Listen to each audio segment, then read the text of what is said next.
Welcome to lesson 9.3. We're going to be talking climate change today. What political and economic decisions should Canadians make to respond to climate change? We're going to find that out today. So stick around and let's learn something.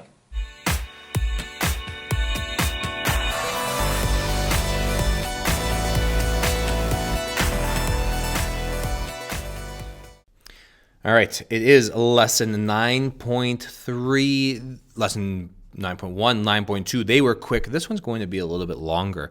What political and economic decisions should Canadians make to respond to climate change? So we're going to step back all the way back to our 9.1 lesson, take a look at what climate change is. Well, climate change is the rise in the average temperature of the Earth.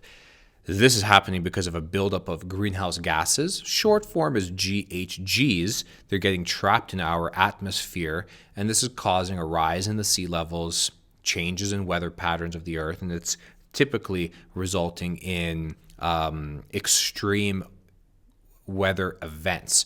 So in the wintertime, you could have more snow and larger blizzards. In the summertime, you'll have more heat waves or perhaps more violent storms.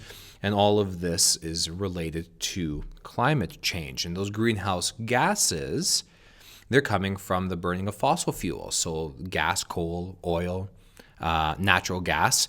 And the problem is countries in the world rely on those resources so that their industries and their cities and their people can work. So we're kind of like a catch-22 there.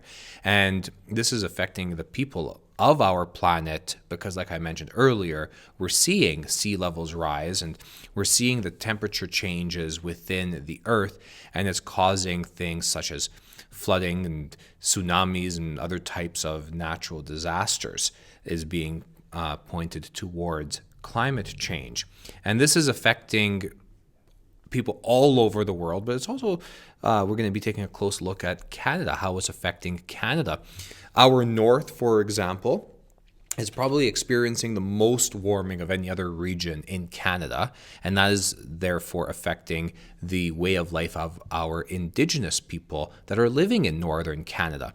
And as a country, as a government, we're trying to make the right decisions to help out the various industries in Canada to cope with this impact of climate change. But if you turn on the news, it's a very difficult thing to do, and everybody is going to have different opinions about climate change. So this is a very difficult issue to tackle, not just for regular everyday Canadians like you and me, but also for our political parties and our politicians who are having to make these decisions on our behalf. This is a map. This is the predicted increase of temperatures by the year 2099. I'll be away by then. I'll be gone by then, I think, right? I wonder how many times the Oilers will be Stanley Cup champions by then. But back to more serious business. We're starting to see a decline in our fresh waters. So those are our lakes and our rivers because of this predicted increase. The predicted increase is going to lead to a loss of wildlife species overall. Some, yes, will be able to adapt, but many won't be able to. We're going to have extreme weather events, so we'll have more storms and we'll have more droughts. Yeah, we'll have longer growing seasons because the temperature is supposed to be nicer, and we'll have increased crop yields if those strong, violent storms don't destroy those. And of course, as we know, if you've been paying attention, with the sea levels rising, we're going to have flooding on the coastal regions of our country. And that's also going to affect our Indigenous way of life, especially those of the Inuit who live typically and traditionally in northern Canada. And we need to ensure that they have success for their future generations because it's something that they've agreed to in the treaties that are now in Canada's constitution. So we've got a lot of issues that we need to work out here to ensure that everybody coast to coast to coast are being represented. our carbon monoxide, which is probably the biggest contributor to the greenhouse gas emissions. You can see that in Alberta and in Ontario, we are the biggest contributors to the CO2 emissions. This is a map back in 2005. Alberta's biggest contributor is the oil and gas sector, while Ontario, they have their biggest contributor being the manufacturing sector. So that's all contributing to greenhouse gases.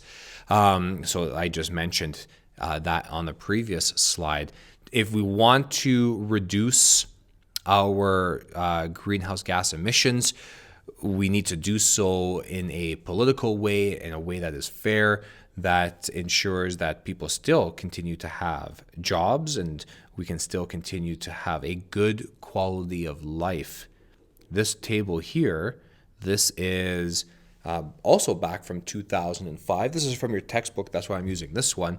And it tells you the percentage of the total emissions that each province is contributing to Canada's total CO2 emissions. So at 31.5%, Alberta is producing the most CO2 emissions, and then followed closely at 27.2% by Ontario. Now, when we take a look at the oil and gas industry and the economic contributor that Alberta plays to Canada, is no surprise then that, of course, we're going to have the highest CO2 emissions. But what about the United States? Talking about Canada now, what about the United States? Well, the United States, globally, they contribute way more to CO2 emissions than Canada does. The United States contributes 20% of the global CO2 emissions, whereas Canada is contributing 2%. So it's not just Canada that needs to take a look at what we are doing to combat climate change. You can see here that this is going to take many people, many countries. It's going to take a lot of effort from many different people, many different countries to combat climate change. What's one of the things that they did? Well, they created something way back before you were born. In December of 1997, the Kyoto Protocol. So a number of countries, they got together, they created this Kyoto Protocol to combat the adverse effects of climate change. Global warming, those terms are often used interchangeably. And many countries met together, and it was not actually enacted for many years later. They met in 97, but it wasn't enacted until 2005. And as of 2009, only 187 countries signed and ratified that protocol. The United States has yet to sign on to that protocol of the Kyoto Protocol. And in fact, Canada withdrew from the Kyoto Protocol in 2011 because it set industrialized standards for countries to combat the greenhouse gas emissions, to combat that carbon dioxide, methane, nitrous gases, and all that kind of stuff. And they agreed that by 2012, a certain percentage needs to be met by each country. And every country is going to be different based on their economies and whatnot. And Canada in 2011 said, yeah, no, we're not doing this. We're not going to meet these objectives that we've set out on the Kyoto Protocol, and they have since withdrawn. And since then, there have been other international organizations and meetings and treaties and whatever you want to call it for countries to get on board to try and combat climate change. All right, I want you to head over to your notebooks and complete the questions for this part of the chapter.